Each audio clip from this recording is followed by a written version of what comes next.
Harry Potter और आग का प्याला अध्याय 5। वीजली बंधुओं की जादूगरी की दुकान। हैरी तेजी से गोल गोल घूमता रहा और उसने अपनी कोहनियां अपने बगल में चिपका रखी थी। उसके पास से धुंधली अंगीठियां गुजरती जा रही थीं, फिर उसे चक्कर आने लगे। उसने अपनी आंखें बंद कर ली। फिर जब आखिरकार उसे लगा कि उसकी रफ्तार धीमी होने लगी है तो उसने अपनी आंखें खोल ली। ये अच्छा हुआ, वरना वो वीजली परिवार की अंगीठी से मुंह के बल नीचे गिरता।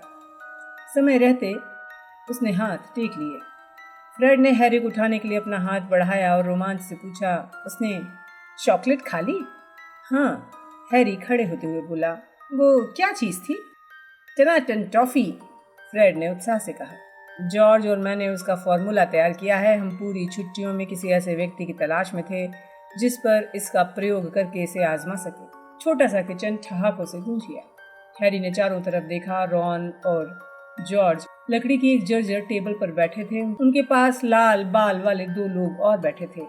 हालांकि हैरी ने उन्हें पहले कभी नहीं देखा था, लेकिन वो तत्काल समझ गया कि वो कौन थे। वो दोनों रॉन के बड़े भाई बिल और चार्ली ही हो सकते थे। कैसे हो हैरी? उन दोनों में से एक पास वाले ने मुस्कुराकर उसकी तरफ हाथ बढ़ाया।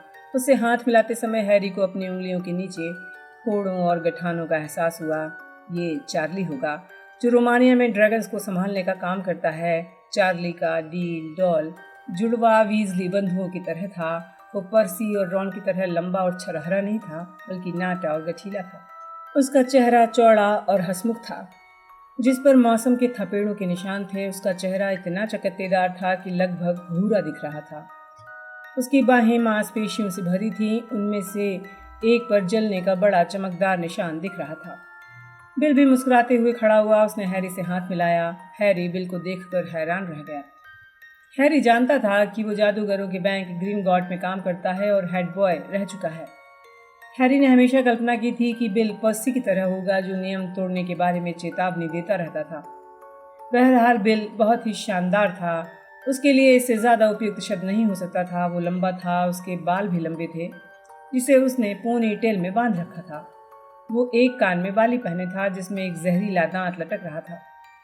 उसके कपड़े किसी डिस्को में भी बिल्कुल अजीब नहीं लगते। फर्क सिर्फ इतना था कि उसके जूते चमड़े के नहीं, बल्कि ड्रैगन की खाल की बनी थी। इससे पहले कि उनमें से कोई भी कुछ कह पाता, एक हल्की सी आवाज हुई और मिस्टर वीजली जॉर्ज के कंधे पर प्रकट हुए। हैरी ने पहले कभी उन्हें इतने गुस्से में नहीं देखा था। फ्रेड, जो तुमने किया है वो बहुत मजेदार नहीं था, वे चिल्लाए। आखिर तुमने उस मगलू बच्चे को क्या दिया था? मैंने उसे कुछ नहीं दिया था। मैंने तो बस टॉफी गिराई थी। ये उसकी गलती है, उसने टॉफी उठाकर खा ली। मैंने तो उसे ऐसा करने को नहीं कहा था, फ्रेड चालाकी से मुस्कुराते हुए बोला। तुमने टॉफी जानबूझकर गिराई थी। तुम जानते थे वो डाइटिंग पर है और तुम जानते थे कि वो इसे खा लेगा, मिस्टर वीजली गरजे। जॉर्ज ने उत्सुकता से पूछा, उसकी जीभ कितनी लंबी हुई थी? जब तक उसके मम्मी डैडी मुझे ठीक करने देते तब तक 4 फुट लंबी हो चुकी थी। हैरी और वीजली भाई दोबारा हंसने लगे। ये हंसने की बात नहीं है। इस तरह की हरकतों से मगलू जादूगर संबंधों पर बुरा असर पड़ता है। मैंने अपनी आधी जिंदगी मगलुओं से दुर्व्यवहार के खिलाफ संघर्ष करने में बिताई है और मेरे ही बेटे, मिस्टर वीजली चिल्लाए। फ्रेड ने गुस्से में कहा, हमने उसे मगलू मानकर ऐसा नहीं किया था। नहीं, हमने तो ऐसा इसलिए किया था क्योंकि वो दूसरों को बहुत सताता है, जॉर्ज बोला। है ना हैरी? हैरी गंभीरता से बोला, हाँ ये सही है मिस्टर वीजली। बात ये नहीं है। जरा ठहरो, मैं तुम्हारी मम्मी को बताता हूँ, मिस्टर वीजली गुस्से में बोले।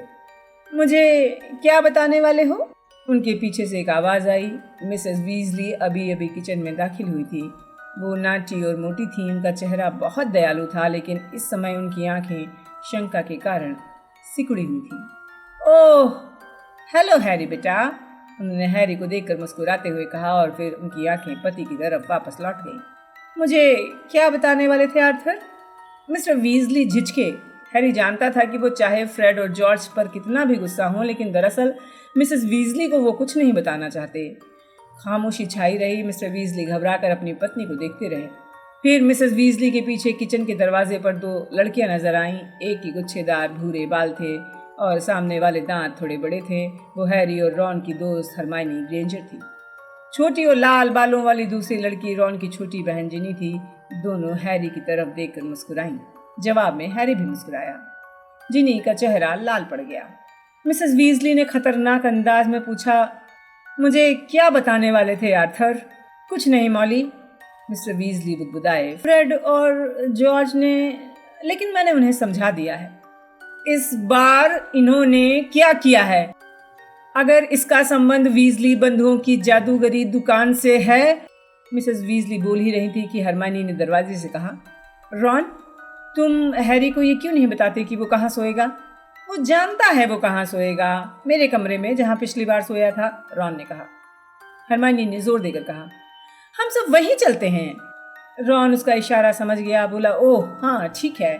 जॉर्ज ने जल्दी से कहा, हाँ हम भी चलते हैं। तुम जहां हो वहीं पर खड़े रहो, मिसेस वीजली ने गुर्राते हुए कहा। हैरी और रॉन किचन के बाहर निकल आए। वो हरमाइनी और जिनी के साथ हॉल से होते हुए जर्जर सीढ़ी पर चढ़ने लगे, जो टेढ़ी मेढ़ी होकर मंजिलों की तरफ जाती थी। हैरी ने ऊपर चढ़ते हुए पूछा, वीजली बंधुओं की जादूगरी की दुकान क्या है? रॉन और जिनी हंस दिए, लेकिन हरमाइनी गंभीर थी। मम्मी जब फ्रेड और जॉर्ज के कमरे की सफाई कर रही थी तो उन्हें बहुत से ऑर्डर फॉर्म मिले, रॉन ने धीमे से कहा। उनमें उन सामानों की लंबी सूची थी जिसका उन्होंने आविष्कार किया है। मजाकिया सामान, नकली छड़ियाँ, चालबाजी भरी मिठाइयाँ और बहुत सा सामान है। सारी चीज़ें कमाल की थी। मुझे पता ही नहीं चला उन्होंने इसका आविष्कार कब कर लिया। जिनी बोली, हमें बरसों से उनके कमरे से धमाकों की आवाज़ सुनाई दे रही थी, लेकिन हमने कभी नहीं सोचा कि वो कोई आविष्कार कर रहे होंगे। हमें लगा उन्हें धमाकों की आवाज़ पसंद होगी। दिक्कत सिर्फ इतनी है कि ज़्यादातर सामान, दरअसल पूरा का पूरा सामान थोड़ा खतरनाक है, रॉन बोला। और जानते हो, वो इस सामान को बेचकर हॉगवर्ट्स से पैसा कमाने की योजना बना रहे हैं। ये पता चलते ही मम्मी उन पर बरस पड़ी हैं। मम्मी ने उन्हें बता दिया है कि उन्हें भविष्य में इस तरीके का सामान बनाने की इजाज़त नहीं है। मम्मी ने उनके सारे ऑर्डर फॉर्म जला दिए हैं। वो पहले से ही गुस्सा थी। उन्हें उतने OWL नहीं मिले जितने की मम्मी को उम्मीद थी। और फिर एक मुद्दा ये भी है, मम्मी चाहती हैं कि वो डैडी की तरह जादू मंत्रालय में नौकरी करें, जिनी बोली। लेकिन उन्होंने मम्मी को साफ शब्दों में बता दिया है कि वो जोक शॉप यानी जादूगरी के रोचक सामानों की दुकान खोलना चाहते हैं। तभी दूसरी मंजिल का दरवाजा खुला और सींग के फ्रेम का चश्मा पहने हुए एक चिड़चिड़ा चेहरा नजर आया। हाय पर्सी, हैरी ने कहा। ओह हेलो हैरी, पर्सी बोला। मैं सोच रहा था इतना शोर कौन मचा रहा है। मैं इतना महत्वपूर्ण काम कर रहा हूँ, मुझे ऑफिस की एक रिपोर्ट पूरी करनी है, और जब लोग सीढ़ियों पर धम धम करते हुए चढ़ते हैं तो ढंग से सोचना बहुत मुश्किल होता है। हम धम धम नहीं कर रहे हैं, हम तो चल रहे हैं। अगर हमने जादू मंत्रालय के अति गोपनीय कामों में बाधा डाली है तो हमें माफ कर देना, रॉन ने चिढ़कर कहा। तुम क्या कर रहे हो? हैरी ने पूछा। अंतर्राष्ट्रीय जादुई सौहार्द विभाग के लिए रिपोर्ट बना रहा हूँ। हम कड़ाही की न्यूनतम मोटाई तय करने की कोशिश कर रहे हैं। तुम्हारी रिपोर्ट से दुनिया बदल जाएगी। मुझे उम्मीद है कि कड़ाहियों के रिसने की खबर दैनिक जादूगर के पहले पन्ने पर छपेगी, रॉन बोला। पर्सी का चेहरा गुलाबी पड़ गया। तुम चाहे जितनी हंसी उड़ालो रॉन, लेकिन जब तक किसी तरह का अंतर्राष्ट्रीय कानून नहीं बनेगा तब तक बाजार में पतली तली की कड़ाही आती रहेंगी और ये बहुत बड़ा खतरा है, पर्सी ने जोश में कहा। हाँ हाँ ठीक है, रॉन बोला और सीढ़ियां चढ़ने लगा। पर्सी ने बेडरूम का दरवाजा धड़ाम से बंद कर दिया। रॉन मकान के सबसे ऊपर वाले कमरे में सोता था। वो काफी कुछ वैसी ही हालत में था जैसा हैरी की पिछली बार रुकते समय था। रॉन की प्रिय क्विडिच टीम द चडले कैनन्स के वही पोस्टर दीवार पर लगे थे। खिड़की की चौखट पर मछलियों का टैंक था जिसमें पिछली बार मेढक के अंडे थे, लेकिन अब वहां पर एक बहुत बड़ा मेढक दिख रहा था। रॉन का बूढ़ा चूहा स्कैबर्स नहीं था, उसकी जगह छोटा भूरा उल्लू आ गया था। वो एक छोटे पिंजरे में ऊपर नीचे कूद रहा था और लगातार चीख रहा था। चुप रहो पिग, रॉन बोला। कमरे में 4 बिस्तर आसपास लगे हुए थे जिनके बीच से गुजरते हुए रॉन ने हैरी से कहा, फ्रेड और जॉर्ज हमारे कमरे में सोएंगे क्योंकि बिल और चार्ली उनके कमरे में हैं। पर्सी किसी को अपने कमरे में सोने नहीं देगा, उसे काम करना है। हैरी ने रॉन से पूछा, ये उल्लू को पिग क्यों कहते हो? क्योंकि वो मूर्ख है, जिनी बोली। वैसे उसका सही नाम पिग विजियन है।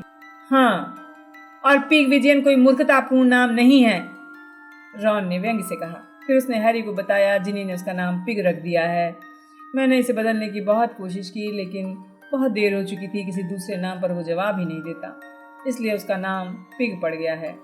मुझे उसे यहाँ ऊपर रखना पड़ता है क्योंकि उसकी हरकतों के कारण एरल और हरमीज उससे बहुत चिढ़ते हैं। सच कहूँ तो मैं भी उससे चिढ़ता हूँ। पिगविजन अपने पिंजरे में चारों तरफ खुशी से उड़ रहा था, तीखी सीटियां बजा रहा। हैरी रॉन को अच्छी तरह जानता था, इसलिए उसने इसकी बात को गंभीरता से नहीं लिया। रॉन अपने बूढ़े चूहे स्कैबर्स के बारे में यही कहता था, लेकिन जब क्रूकशैंक्स ने उसे खा लिया था तो वो बहुत परेशान हो गया। हैरी ने हरमाइनी से पूछा, क्रूकशैंक्स कहाँ है? हरमाइनी ने कहा, बाहर बगीचे में होगी, उसे बॉनो का पीछा करने में मजा आ रहा है। पर्सी नौकरी के मजे ले रहा है ना? हैरी ने एक बिस्तर पर बैठते हुए कहा और दीवार पर लगे पोस्टर में चडले कैनन्स के खिलाड़ियों को अंदर बाहर आते जाते देखता रहा। मजे ले रहा है?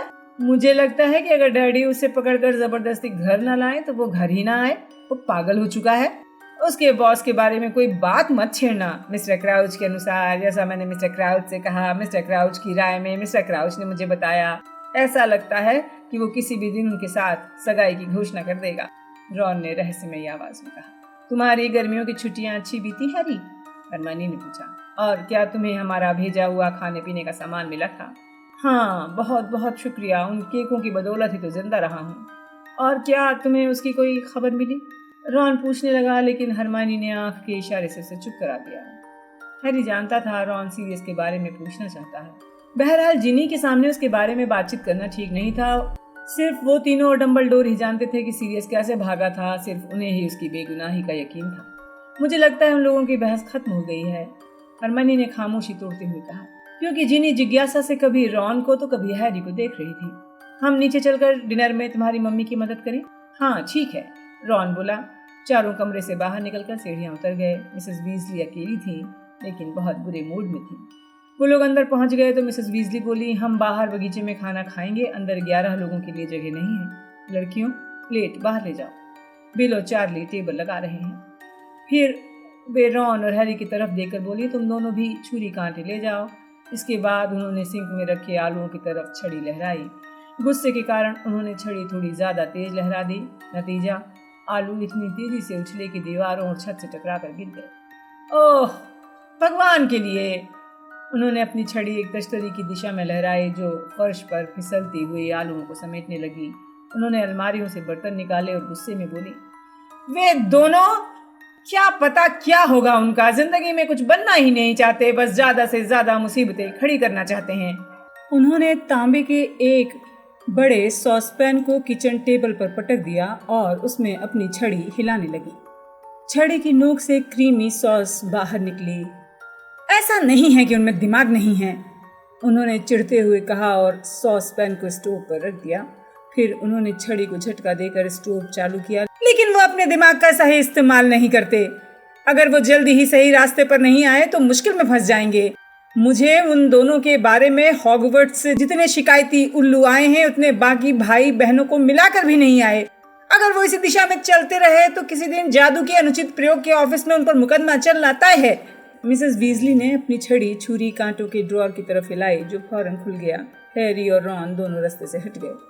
छुरियां ड्रॉर से निकलकर उड़ने लगीं और उन आलूओं को काटने लगीं जिन्हें तश्तरी समेटकर सिंक में पहुंचा चुकी थी। मैं नहीं जानती हमसे कहां परवरिश में गलती हो गई, मिसेस वीजली ने अपनी छड़ी रखते हुए कहा। वे और ज्यादा सॉस पैन निकालने लगी। बरसों से यही हो रहा है, एक के बाद एक गलत काम करते जा रहे हैं, हमारी बात तो सुनते ही नहीं। इसी बीच टेबल से अपनी छड़ी उन्होंने उठा ली, लेकिन उसे उठाते ही उसमें एक धमाका हुआ और वो रबड़ के एक बड़े चूहे में बदल गई। फिर से उनकी नकली छड़ी! मैंने उन दोनों को कितनी बार कहा है वो अपनी नकली छड़ियों को इधर उधर ना छोड़ा करें।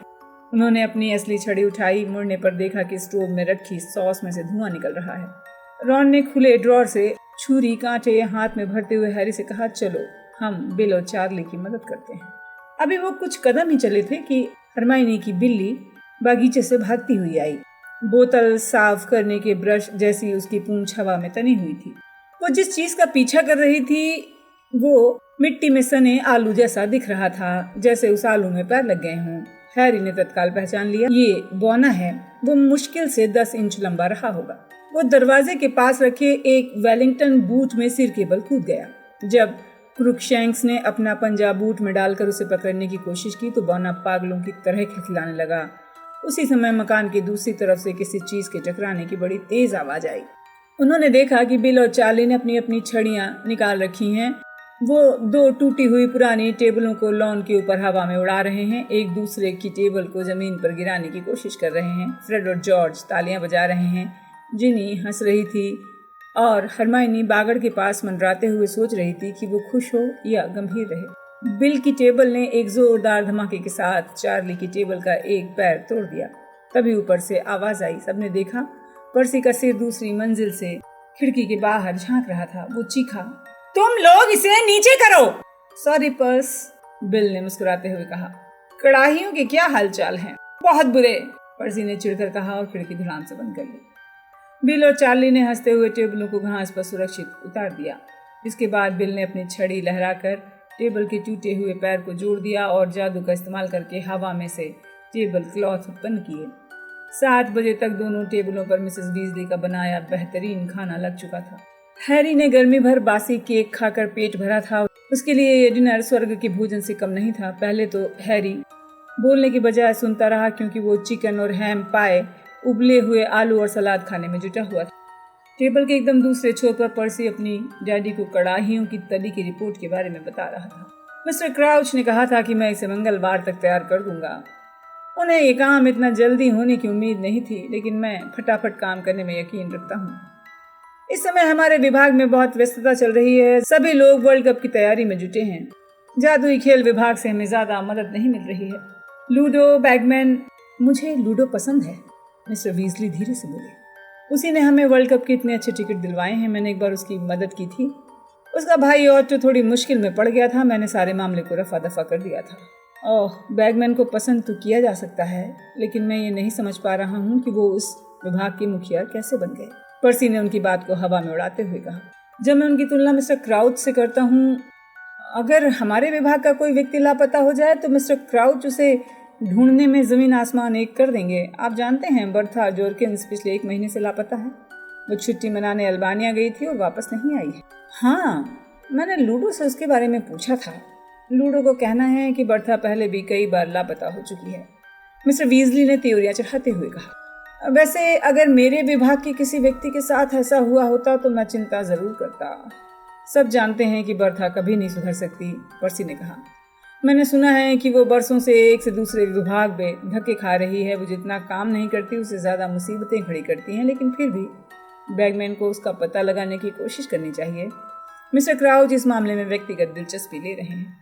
आप जानते हैं वो हमारे विभाग में काम कर चुकी है, इसलिए मिस्टर क्राउच उन्हें पसंद करते थे। लेकिन बैगमैन उनकी बात को हंसी में उड़ाकर कहते हैं शायद उसने नक्शे को गलत पढ़ लिया है और अल्बानिया की बजाय ऑस्ट्रेलिया पहुंच गई है। बहरहाल, पर्सी ने एक जोरदार आह भरी और एल्डर फ्लावर वाइन का एक बड़ा घूंट लिया। अंतर्राष्ट्रीय जादुई सौहार्द विभाग में हमारे पास बहुत ज्यादा काम है। हमारे पास फुर्सत नहीं है कि दूसरे विभाग के लोगों की तलाश करते फिरें। और फिर वर्ल्ड कप के बाद हमें एक बड़ा आयोजन भी तो करना है। उसने खास अंदाज में गला साफ किया, टेबल के दूसरे सिरे की तरफ देखा जहां हैरी, रॉन और हरमाइनी बैठे थे। आप जानते हैं ना मैं किस आयोजन की बात कर रहा हूँ डैडी? उसने आवाज थोड़ी धीमी कर ली। बहुत ही खुफिया बात है, रॉन ने अपनी गोल आंखें घुमाकर हैरी और हरमाइनी से बुदबुदाकर कहा। उसने जब से नौकरी शुरू की है तब से वो चाहता है कि हम उससे पूछें कि कौन सा आयोजन होने वाला है। शायद मोटी तली वाली कड़ाहियों की प्रदर्शनी लग रही होगी। टेबल के बीच वाले हिस्से से मिसेस वीजली बिल के कान की बाली के बारे में बहस कर रही थी जो उसने हाल में ही पहनी थी। बिल, इस पर जो जहरीला दांत लटक रहा है उसके बारे में बैंक वाले क्या कहते होंगे? बिल ने धैर्य से कहा। मम्मी, जब तक मैं बैंक के लिए कमाई करता हूँ तब तक किसी को मेरे हुलिये की परवाह नहीं है। और तुम्हारे बाल भी बहुत बढ़ चुके हैं। अगर तुम कहो तो मैं इन्हें छोटा कर सकती हूँ, मिसेस बीजली ने कहा। मुझे ऐसे ही बाल पसंद हैं, जिनी बोली जो बिल के बगल में बैठी थी। मम्मी, तुम कितने पुराने जमाने की हो। वैसे भी बिल के बाल डम्बलडोर जितने बड़े तो नहीं हैं। मिसेस बीजली के पास बैठे फ्रेड, जॉर्ज और चार्ली वर्ल्ड कप के बारे में उत्साह से बातें कर रहे थे। आयरलैंड ही कप जीतेगा, चार्ली ने भारी आवाज में कहा, क्योंकि उसके मुंह में आलू भरा हुआ था। सेमीफाइनल में आयरलैंड ने पेरू को बुरी तरह धो डाला है। फ्रेड बोला, वैसे बल्गारिया की टीम में विक्टर क्रम है। चार्ली ने जवाब दिया, बल्गारिया के पास क्रम ही एक अच्छा खिलाड़ी है, जबकि आयरलैंड के 7 खिलाड़ी अच्छे हैं। काश इंग्लैंड फाइनल में पहुंच पाता। शर्मनाक हार थी, है ना? क्या हुआ था? हैरी ने पूछा। वो पछता रहा था कि वो प्रिवेट ड्राइव में फंस गया था, जिसके कारण जादूगरों की दुनिया से उसका नाता टूट गया था। इतना पछतावा उसे पहले कभी नहीं हुआ था। इंग्लैंड ट्रांसल्वेनिया से 390-10 से हारा था। चार्ली ने निराशा से कहा, बहुत ही खराब प्रदर्शन। वेल्स युगांडा से हार गया और स्कॉटलैंड को लग्जमबर्ग ने पछाड़ दिया। पुडिंग खाने से पहले मिस्टर वीजली ने मोमबत्ती जला दी ताकि बगीचे में अंधेरा न रहे। जब तक उन्होंने खाना खत्म किया, पतंगे टेबल के नीचे मंडराने लगे। गर्म हवा, घास और फूलों की खुशबू महकने लगी। हैरी का पेट भर चुका था। वो बहुत सुखी महसूस कर रहा था। उसे दुनिया से कोई शिकायत नहीं थी। उसे हंसी आ गई जब क्रुकशैंक्स से डरकर भाग रहे बोनो को गुलाब की झाड़ियों के बीच जाते हुए देखा। रॉन ने जब चारों तरफ सावधानी से देखकर ये तसल्ली कर ली कि परिवार के बाकी लोग बातें करने में व्यस्त हैं, तो उसने हैरी से धीरे से पूछा, सीरियस की कोई खबर? हरमाइनी ने चारों तरफ देखा और वो भी गौर से सुनने लगी। हाँ, हैरी ने आहिस्ता से कहा, 2 चिट्ठियाँ आई हैं, वो ठीक ठाक लग रहा है। मैंने उसे परसों ही चिट्ठी लिखी है। उसका जवाब यहाँ किसी भी वक्त आ सकता है। उसे अचानक याद आया कि उसने सीरियस को चिट्ठी क्यों लिखी थी, और एक पल के लिए तो वो रॉन और हरमाइनी को बताने की कगार पर था कि उसके घाव का निशान दिख रहा था, लेकिन उन्हें अपने सपने के बारे में बताना, यह इतना सुखी समय था और शांत था कि वो किसी को चिंता में नहीं डालना चाहता था। जरा समय तो देखो, मिसेस वीजली अचानक अपनी कलाई की घड़ी की तरफ देखती हुई बोली। तुम सबको अपने अपने बिस्तर में होना चाहिए। कल वर्ल्ड कप देखने जाना है। अंधेरे में उठना पड़ेगा। हैरी, तुम स्कूल की लिस्ट छोड़ जाना। मैं कल छू मंतर गली जाकर सारा सामान ले आऊँगी। मैं बाकी सभी का सामान लेने के लिए जा रही हूँ। हो सकता है वर्ल्ड कप के बाद इस काम के लिए समय न बचे। पिछली बार तो मैच 5 दिन तक चला था। हैरी ने उत्साह से कहा, वाह, काश इस बार भी ऐसा ही हो। ऐसा बिल्कुल नहीं होना चाहिए। मैं ये सोचकर ही दहल जाता हूँ कि अगर मैं 5 दिन तक ऑफिस नहीं गया तो मेरे टेबल पर कितनी सारी फाइलें इकट्ठी हो जाएंगी। फ्रेड ने कहा, हाँ, हो सकता है कि कोई एक बार फिर ड्रैगन का गोबर भेज दे, है ना पर्सी? वो ड्रैगन का गोबर नहीं, बल्कि नॉर्वे से आया खाद का सैंपल था। पर्सी का चेहरा लाल हो गया। उसमें कुछ भी व्यक्तिगत नहीं था। ये व्यक्तिगत ही था। फ्रेड ने टेबल से उठते समय हैरी को फुसफुसाकर बताया, उसे हमने ही भेजा था।